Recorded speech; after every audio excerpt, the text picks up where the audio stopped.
For thousands of years, the Jewish people were dispersed across the globe after being exiled from their homeland, ancient Israel, by the Romans in 70 Common Era. Despite being scattered, they never lost their connection to the land, maintaining their cultural and religious identity. Fast forward to the late 19th century. Europe was rife with anti-Semitism, and the idea of Zionism, a movement advocating for the Jewish people to return to their ancestral homeland, began to gain traction. Theodor Herzl, often called the father of modern Zionism, envisioned a Jewish state where his people could live in peace.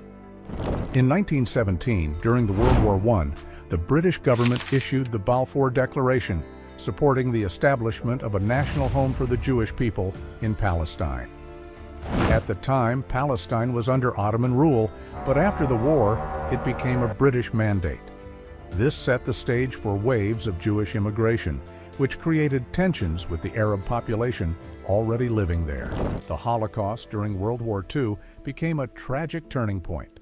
6 million Jews were murdered, and the survivors urgently needed a safe haven.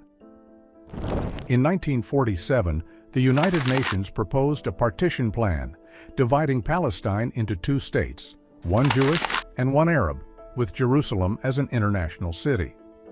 The Jewish community accepted the plan, but the Arab nations rejected it.